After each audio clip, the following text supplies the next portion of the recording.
Hi everyone, it's me, Darlene. I am sitting at my sewing machine. We lost cable, so I had no internet. I was in the middle of putting up listings for my flash sale for this weekend, but I was forced to step away from the computer, and I walked immediately to my sewing machine because we still have power. We have some weather things going on. I don't know, I may have tried doing this kind of block before, but I'm revisiting it if I ever did. I don't think I ever did it in a video. And it's given me an idea because lately I have been cutting some 2-inch squares, rotary cutting, and offering those to patrons and YouTube members. They've not ever made it to eBay yet because they always sell out.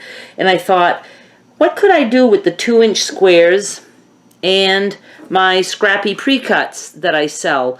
Now, a lot of these I have, like I'll have lots of 16 of all the same print, but during my sales, my flash sales and my fabric frenzy, I'll have lots of like 50 with no duplicates. So I just thought I'd like to marry the two and do what you've probably seen done on so many videos, where you just put the block in the center and then we're just going to fold and sew. I'll show you. And we capture the little block inside the big block.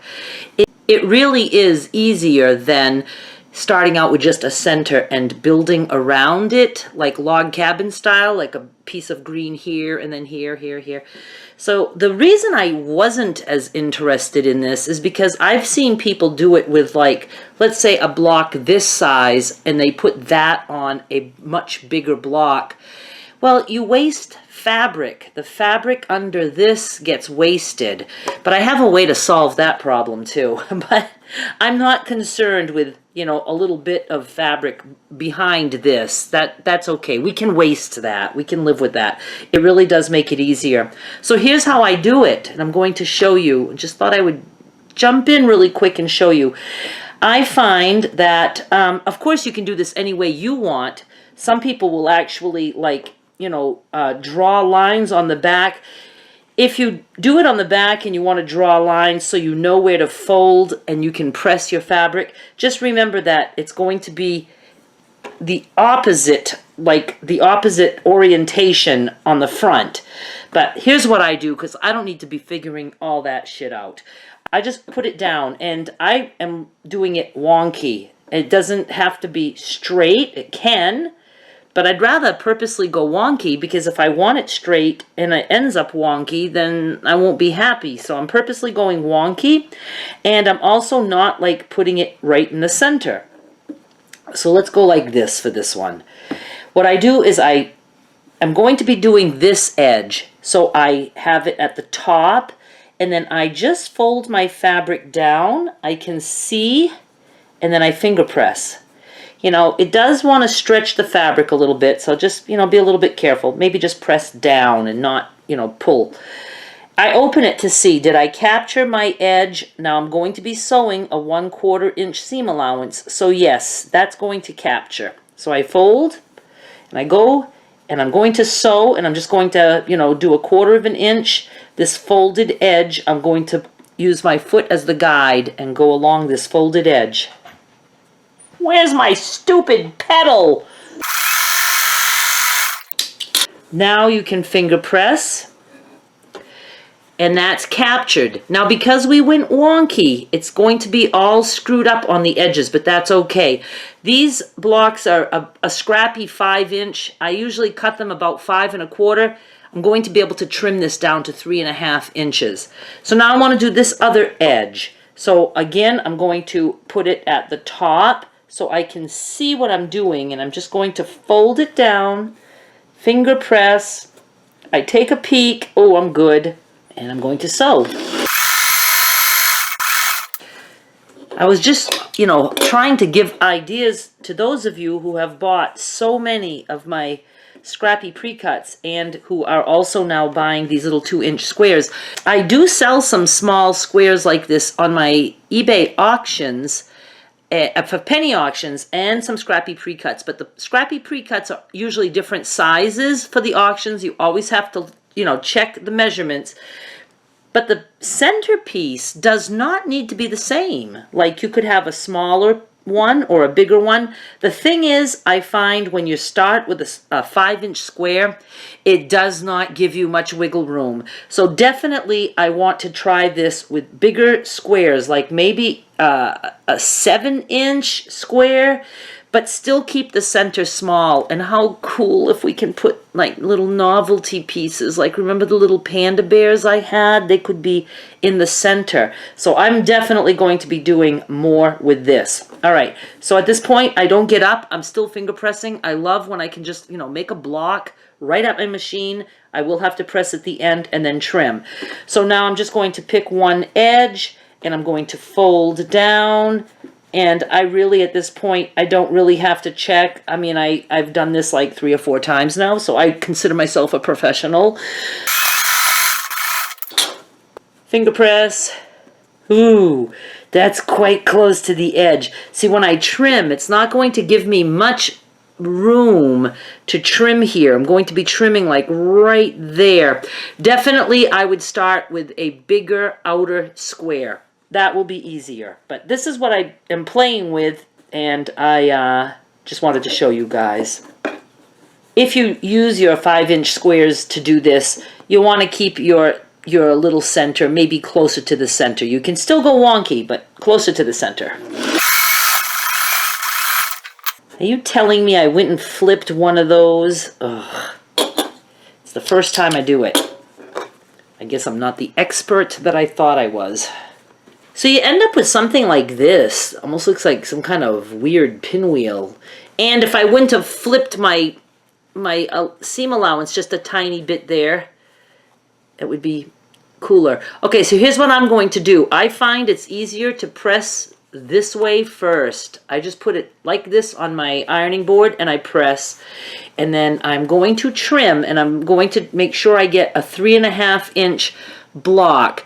And like I said, because I'm starting out small, it's a little bit harder to do that. So you might want to, you know what you could do? You could start out with the 5-inch block, but just put like a 1-inch piece in the center. That would be kind of cool. I'll have to try that in another video. Let me press this and trim it and I'll show you.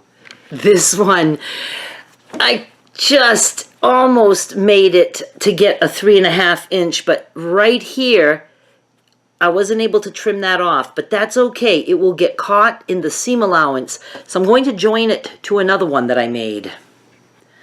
And I want to purposely capture that edge. So I'm not going to be fussy. Well, I'm going to be a little bit fussy. All right, let's just put it together this way. So exciting.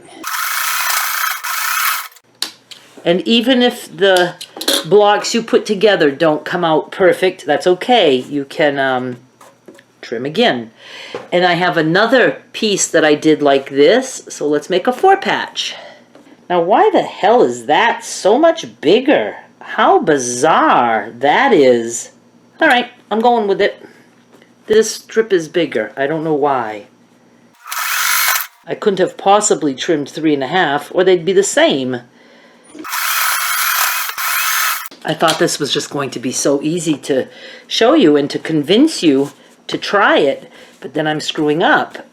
But it's brand new to me, so I'm still doing good, I think. Let me press and trim and I'll be right back. Before I show you the little 4-patch, I decided I'm going to make 2 4-patches, and I will have those on eBay as a penny auction in case somebody wants to bid on them. I just want to do in real time, just sitting here with you, I want to do 2 blocks to show you that once you get going, it's really easy. And I just have been doing this for like maybe an hour at most. I played with a couple pieces, so I'm just, I'm just starting out. I'm going to put this here. Fold toward me. See, I'm to the point that I can just press and trust.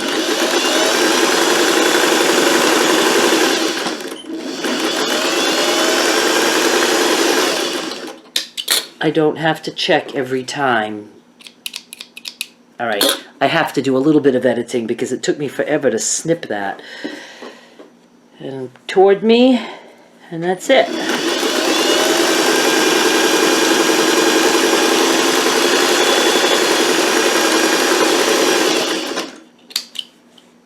All right, I need new snippers, apparently. My snippers are dull. Come on. So see, I'm good with that. Now I'm just going to fold this way.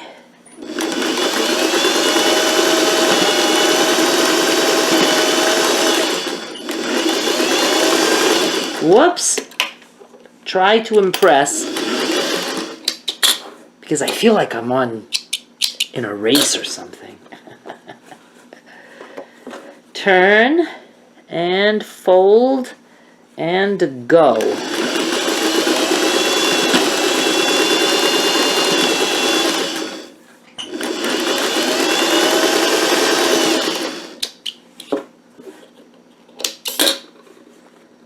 I have my little block. Now I'll just put it aside to press. Let's do one more, my last one, and then I'll have 2 4 patches to show you.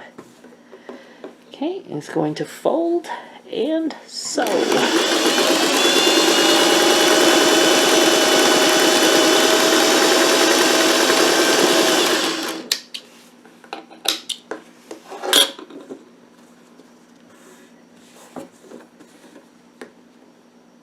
Fold and sew.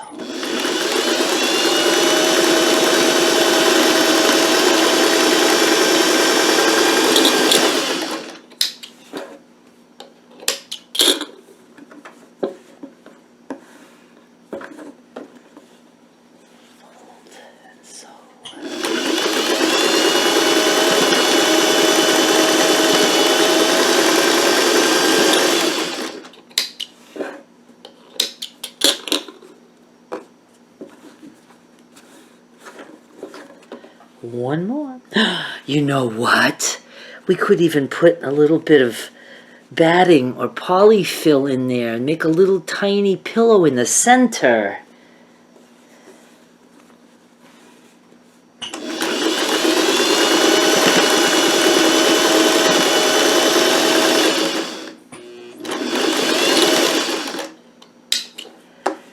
So see, 2 blocks like that. So what's cool is you can, you know, when you're sewing and you have some scraps, you can say, well, I have enough to make a 5-inch square or a 6-inch square, whatever you decide.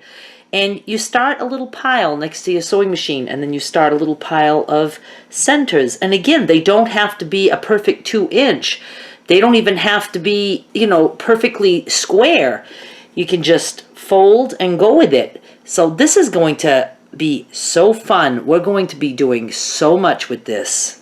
I hope I can really follow through with that. Let me press. I'm going to show you my 2 little 4 patches. So here's what we have. I put 4 together. These were trimmed to 3 1/4. No, 3 1/2.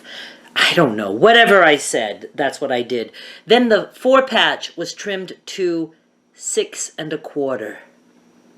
Came out nice. And I have 2 of them. So here's my thoughts. Definitely you want the smaller square to be much smaller than your outer square. Your inner square should be much smaller than your outer square.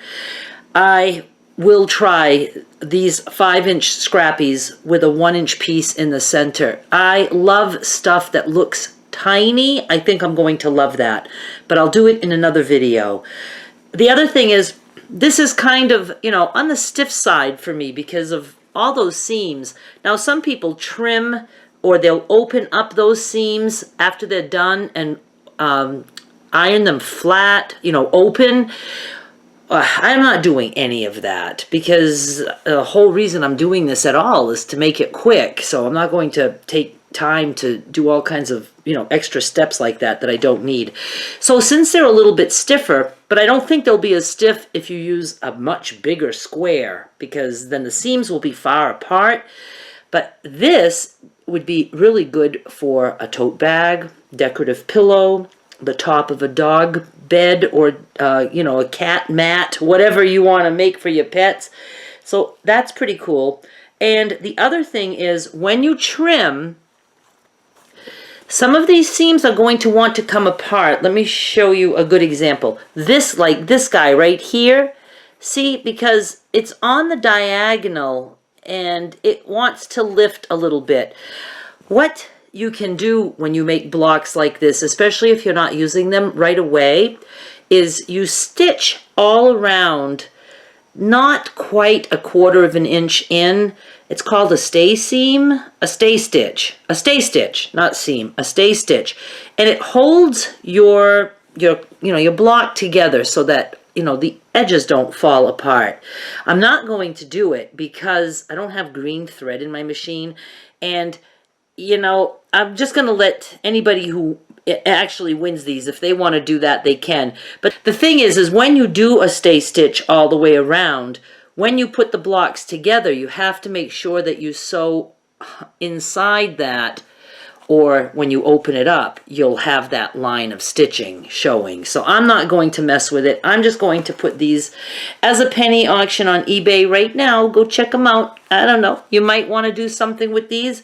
You could make a very little tote. You could, sew and make a little bit of a square bottom. I don't know, a little tote just for your phone. How's that sound? All right, I'm very anxious to try more things. I want to try scrappy, where things aren't all matchy-matchy. I want to try bigger, or I also want to try the centers smaller. It's going to be fun and good. Thank you so much for watching. Bye!